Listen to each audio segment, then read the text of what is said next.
Hi and Assalamualaikum everyone, welcome to my channel.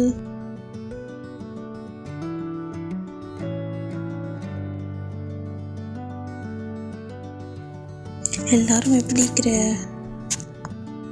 இன்றைக்கு வீடியோவில் நீங்கள் பார்க்க போகிறது கோகோனட் ஸ்னோபால் ரெசிபி. அது எல்லாருக்கும் தெரிஞ்ச ரெசிபி ஒன்று தான். இந்த கோகோனட் ஸ்னோபால் ரெசிபி ஈஸியாக வீட்டிலே செஞ்சுக்கலாம். அதாவது குறைஞ்ச இன்க்ரீடியன்ஸை வச்சு வீட்டிலே ஈஸியாக அதாவது லெஸ் டைமில் எங்களுக்கு இதை செஞ்சுக்கலாம். இந்த ரெசிபியை குயிக்காக வீட்டிலேயே எங்களுக்கு குயிக்காக செஞ்சு முடிக்கலாம் ஃப்ரெண்ட்ஸ். அதாவது ஒரு 1 ஹவருக்குள்ளே இதை செஞ்சு முடிச்சுக்கொள்ளலாம்.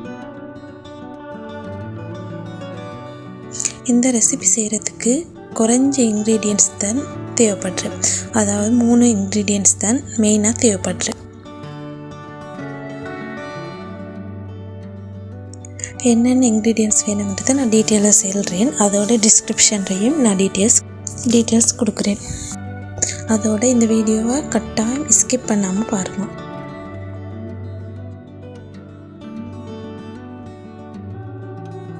இப்போ நாங்கள் இந்த ரெசிபிக்கு என்னென்ன இன்க்ரீடியன்ஸ் தேவைன்றதை பார்ப்போம். முதலாவது நான் போட்டது டெசிகேட்டட் கோகோனட்.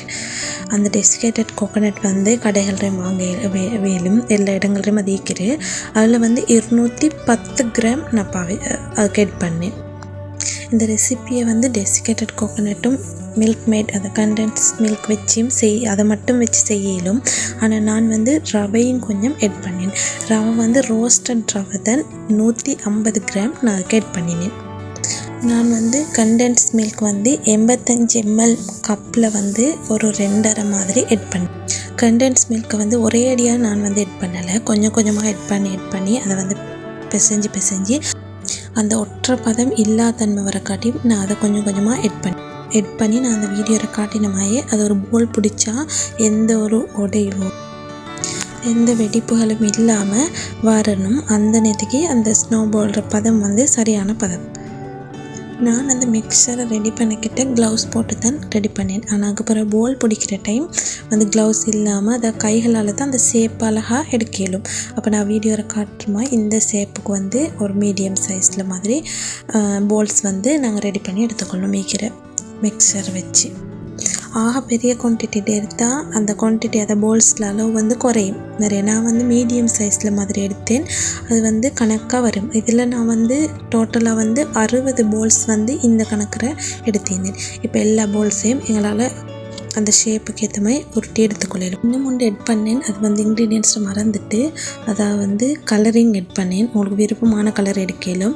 அதோட ஒயிட் கலராக இருந்தாலும் பரவாயில்ல, வேண்டிய கலர் எடுக்கலாம். நான் கொஞ்சம் டார்க் இல்லாமல் லைட் க்ரீன் கலர் ஒன்று தான் எடுத்துக்கிறேன். நான் வீடியோவில் காட்டின மாதிரி உங்களுக்கு இந்த அளவுக்கு போல்ஸ் அழகாக பிடிச்சி எடுத்துக்கொள்ளலாம். அதுக்கு பிறகு அதில் ஒரு ஒட்டும் தன்மைக்கிறதால அதோட ஒரு அழகான ஒரு கார்னிஷுக்காக டெசிகேட்டடில் சும்மா அதை பெரட்டி எடுத்து சர்வ் பண்ணிடலாம் எங்களுக்கு. அப்போ தான் அது ஒரு ரிச் லுக் ஒன்று காட்டும். அப்போ அந்த க்ரீன் உள்ளுக்கு கலரிங்கோட வெளியே அந்த ஒயிட் கலர் டெசிகேட்டட் இதுன்றதால ஒரு நல்ல ரிச் லுக் கொண்டு அது காட்டும். இது எங்களுக்கு வேண்டிய கலரில் வேண்டிய மாதிரி கலரிங் எட் பண்ணி கலர் கலந்து அப்படியே எடுக்கலும். நாங்கள் ரெடி பண்ணி வச்ச எல்லா ஸ்னோபால்ஸையும் இப்படி டெசிகேட்டட் கோகோனட் பெரட்டி ரெடி பண்ணி எடுத்துக்கொள்ளலும். இந்த ஸ்னோபால்ஸை ரெடி பண்ணி எடுக்க எனக்கு மேக்ஸிமம் 1 hour தான் போயிடுச்சு. நான் எங்களோட பர்ஃபெக்டான ஸ்னோபால்ஸ் ரெடி. அதாவது கோகோனட் ஸ்னோபால்ஸ் ரெடி. உங்களுக்கு இப்போ பார்க்க சிலமே விளங்குற எப்படி அழகான ஒரு ரிச் லுக் கொண்டு காட்டுரு. அதோட டேஸ்ட் வைஸும் இது அப்படி ஒரு அல்டிமேட் டேஸ்ட் ஒன்று இருக்குது. இதுக்கு கண்டென்ஸ் மில்க் எட் பண்ணிக்கிறதால ஒரு ரிச் டேஸ்ட் ஒன்று இருக்குது. அதாவது நல்ல ஒரு மில்கியான ஒரு ஸ்வீட்னஸோட இது காணப்பட்டுரு. நான் இந்த மிக்சரை வச்சு நான் எட் பண்ண குவான்டிட்டி அளவுலேருந்து நான் 60 போல்ஸ் இதுலேருந்து ரெடி பண்ணி எடுத்தேன். இந்த வீடியோ ரொம்ப இன்ட்ரெஸ்டிங்காக இருந்திருக்கும் என்று நம்புகிறேன். நீங்களும் கட்டாயம் இந்த ரெசிபியை ட்ரை பண்ணிட்டு மறக்காமல் கமெண்ட் பண்ணுங்கள். இன்னும் ஒரு வீடியோவில் சந்திக்கும் வரை until bye bye, take care.